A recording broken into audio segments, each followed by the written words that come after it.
This lecture discusses the monopoly problem, and we start with a very simple monopoly problem. The demand is given by Q equals 11 minus P, and the cost structure is C equals 16 plus Q. The question asks, what is the maximum profit that this monopolist can make? From the demand and cost equations, we can determine the marginal revenue and marginal cost. From the inverse demand function, P equals 11 minus Q, we get the marginal revenue equation, MR equals 11 minus 2Q. From the cost equation, C equals 16 plus Q, we get the marginal cost of 1. Setting the MR equal to the MC, we're going to obtain 10 equals 2Q, which tells us that the optimum Q is 5. Plug that 5 into the demand equation and we get P equals 6, or the revenue is going to be 6 times 5 is 30. We saw that the cost equation was C equals 16 plus Q. 16 plus Q, Q equals 5, is 16 plus 5 equals 21. So the profit is 30 minus 21 equals 9. We're going to put all of this information back into the graphical analysis. We have the marginal cost at 1, the marginal revenue, 11 minus 2Q, the inverse demand, P equals 11 minus Q, and now we're going to determine the average cost. If we divide the total cost by Q, we have average cost. So we get 16 plus Q all divided by Q, which is Q over Q equals 1, and 16 over Q. So we have average cost equals 1 plus 16 on Q. As Q increases, the second part of that AC function will decline. So the average cost will always be declining towards 1, which is the marginal cost, but it will always be greater than 1. As you look at this graphical analysis, you will see that there are two other important points that have been identified. There are 2 points where the average cost curve crosses the demand curve. We call those break-even points, where the price is equal to the average cost. So the next challenge is to find the 2 break-even points, and we need to determine price equal average cost, or alternatively, revenue equals cost. Of course, it's possible to use a table and determine the average cost for every level of output. So we're going to plug the values of Q into 16 on Q plus 1. So when Q is equal to 1, 16 on 1 is 16 plus 1 equals 17. When Q is equal to 2, 16 on 2 is 8 plus 1 equals 9. When Q is equal to 4, 16 on 4 plus 1 equals 5. When Q is equal to 8, 16 on 8 is 2 plus 1 equals 3, and you can see the pattern here that the average cost will always be declining as Q increases. The 2 break-even points are going to be at Q equals 2, P equals 9, and Q equals 8, P equals 3. Here's how we determine those break-even points. Break-even requires that profit be equal to 0, or revenue be equal to cost, or price be equal to the average cost, which is what we saw on the graphical analysis, price equal average cost. If you scale up from price equal average cost by multiplying price by quantity and average cost by quantity, we're back at revenue equals cost for our break-even. So we're going to go back to the demand equation, P equals 11 minus Q, and multiply that by Q, so we get 11Q minus Q squared equals the cost, which is 16 plus Q. If we rewrite that equation to be equal to 0, and we want a positive Q squared term, we're going to get Q squared minus 10Q plus 16 equals 0. Quadratic formula is Q equals minus B plus or minus the square root of B squared minus 4AC all over 2A. A is the coefficient on the Q squared term, B is the coefficient on the Q term, C is the constant. If we plug in 1 minus 10 and 16 into this equation, we're going to come up with Q equals 2 or Q equals 8 after some manipulation. So here's the graph again. The 2 break-even points when you plug Q equals 2 back into the demand equation or the average cost equation, we're going to get price equal 9 and average cost equal 9. That tells us we've determined the correct value, or P equals AC, for the higher price. We're going to go with the alternative quantity of 8. Notice that in the demand equation, P equals 11 minus 8 will give us a price of 3. In our average cost equation, AC is equal to 16 on 8, which is 2, plus 1 equals 3.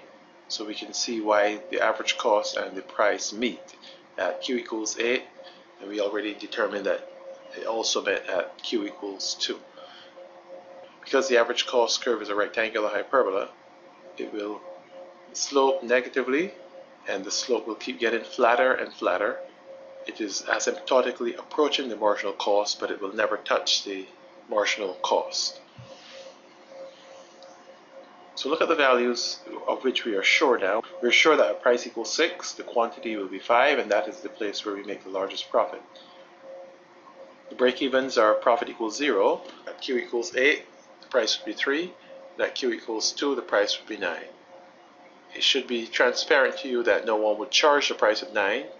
And if you were in this market and you were trying to break even, you would charge a price of 3, because it makes you look good because you're supplying a larger quantity, 4 times as much as you are at P equals 9. Citizens would love that. The government would also love that. Happy citizens, happy government. But we need to determine where the average cost curve would go on this particular graph. I say here that when the average cost curve crosses the demand curve at P equals 3 or P equals 9, if we wanted to set the price at break-even, we would choose the lower price rather than the higher price, as the lower price would also keep others from entering the market if entry is a real possibility.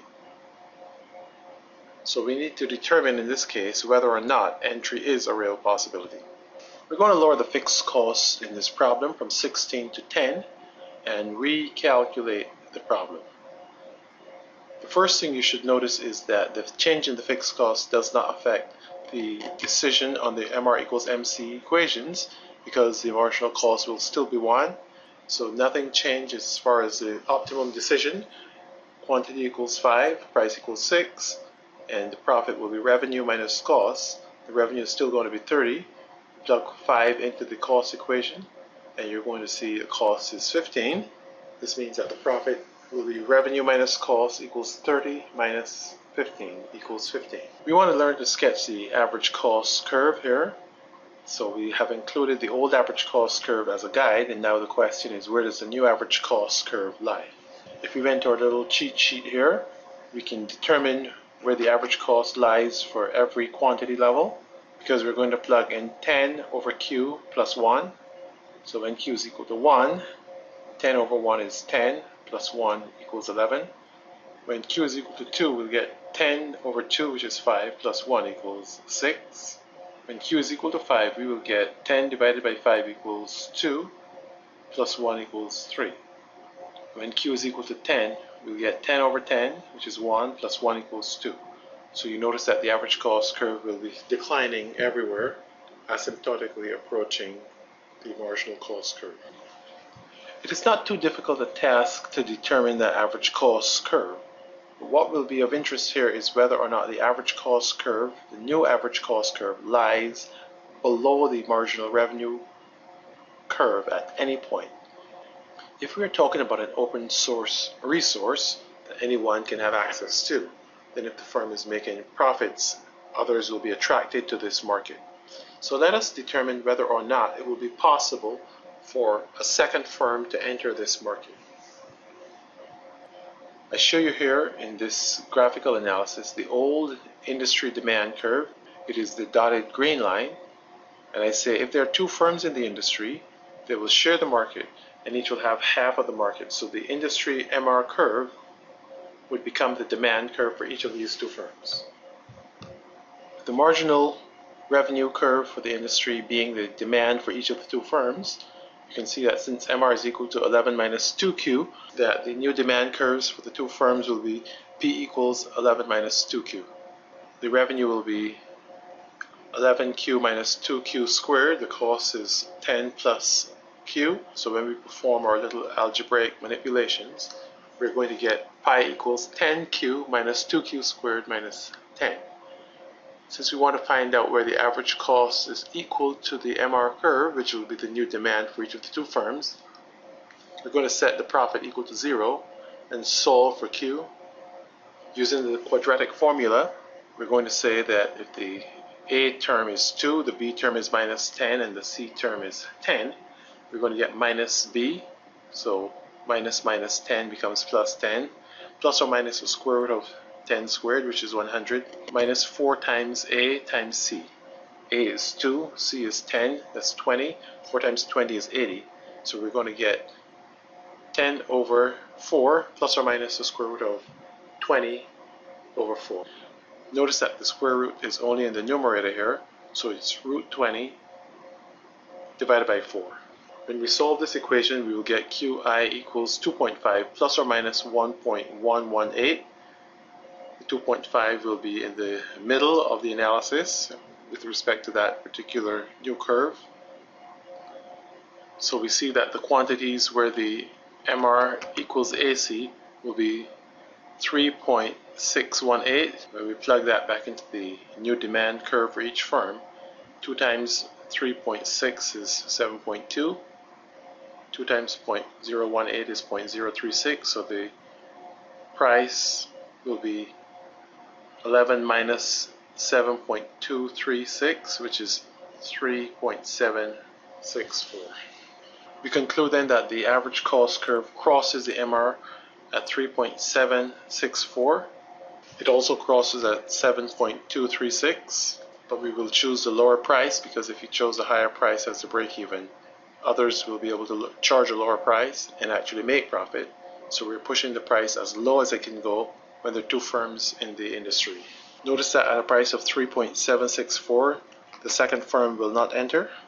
If the firm who remains charges 3.764 to all the customers, that firm will make an even larger profit. That would be a strategic decision to price in a way to deter entry, and then you have the entire market for yourself. So when there are two firms that can profitably coexist, the first firm should set the price to cause the second firm to see zero profit, and then the first firm will have the entire market for itself at that lower price, but it would still be at a declining average cost, so the firm will make a profit equivalent to the fixed cost of the second firm here. So our maximum profit under these constraining conditions would be pi equals 10, and that would both create entry deterrence as well as allow the firm to get a fair rate of return.